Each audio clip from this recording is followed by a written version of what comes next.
India versus Pak ಪಂದ್ಯಕ್ಕೂ ಮುನ್ನ ಟಿ20 ವರ್ಲ್ಡ್ ಕಪ್ನಲ್ಲಿ ಮೆಗಾ ಟ್ವಿಸ್ಟ್. ಪಾಕಿಸ್ತಾನ ಭಾರಿ ಒತ್ತಡದಲ್ಲಿದೆ. ಟೀಂ ಇಂಡಿಯಾ ಸ್ವಲ್ಪ ಬಲಿಷ್ಠವಾಯಿತು. ಟಿ20 ವಿಶ್ವಕಪ್ನಲ್ಲಿ ಭಾನುವಾರ ಭಾರತ ಮತ್ತು ಪಾಕಿಸ್ತಾನ ನಡುವಿನ ಪಂದ್ಯ. ಅದಕ್ಕೂ ಮುನ್ನ ಪಾಕಿಸ್ತಾನವು ಇತ್ತೀಚೆಗಷ್ಟೇ ಕ್ರಿಕೆಟ್ ಜಗತ್ತಿಗೆ ಬಂದ ಅಮೆರಿಕ ಎದುರು ಬಾಬರ್ ಆಜಮ್ ತಂಡ ಸೋಲಬೇಕಾಯಿತು. ಟೆಕ್ಸಾಸ್ನಲ್ಲಿ ಆಯೋಜಿಸಲಾಗಿದ್ದ ಟಿ20 ವಿಶ್ವಕಪ್ನಲ್ಲಿ ಪಾಕಿಸ್ತಾನ ಸೂಪರ್ ಓವರ್ನಲ್ಲಿ ಅಮೆರಿಕ ವಿರುದ್ಧ ಸೋತಿತ್ತು. ಮೊದಲು ಬ್ಯಾಟಿಂಗ್ ಮಾಡಿದ ಪಾಕಿಸ್ತಾನಕ್ಕೆ 159 ರನ್ಗಳ ಗುರಿ ನೀಡಲಾಯಿತು. ಅಮೆರಿಕ ಕೂಡ 20 ಓವರ್ಗಳಲ್ಲಿ ಈ ರನ್ ಗಳಿಸಿತು. ಪಾಕಿಸ್ತಾನ 7 ವಿಕೆಟ್ ಗಳಿಸಿದರೆ ಆತಿಥೇಯ ರಾಷ್ಟ್ರವು ಕೇವಲ 3 ವಿಕೆಟ್ ಗಳಿಸಿತು. ಫೋಟೋ ಎಪಿ ತಮ್ಮ ಸ್ಫೋಟಕ ಬ್ಯಾಟ್ಸ್ಮನ್ ಅಲೆಕ್ಸ್ ಜೊನಾಲ್ಸನ್ನಿಂದಾಗಿ ಅಮೆರಿಕ ಸೂಪರ್ ಓವರ್ನಲ್ಲಿ 6 ಎಸೆತಗಳಲ್ಲಿ 19 ರನ್ ಗಳಿಸಿತು. ಈ ಮಧ್ಯೆ ಆ ರನ್ ಬೆನ್ನಟ್ಟಲು ಪಾಕಿಸ್ತಾನ ಕೇವಲ 13 ರನ್ ಗಳಿಸಲಷ್ಟೇ ಶಕ್ತವಾಯಿತು.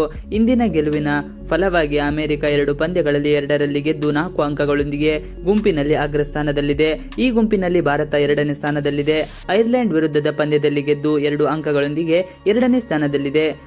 ಈ ಮಧ್ಯ ಟಿ20 ವಿಶ್ವಕಪ್ ಅಭಿಯಾನವು ಪಾಕಿಸ್ತಾನಕ್ಕೆ ಸರಿಯಾಗಿ ಪ್ರಾರಂಭವಾಗಿಲ್ಲ.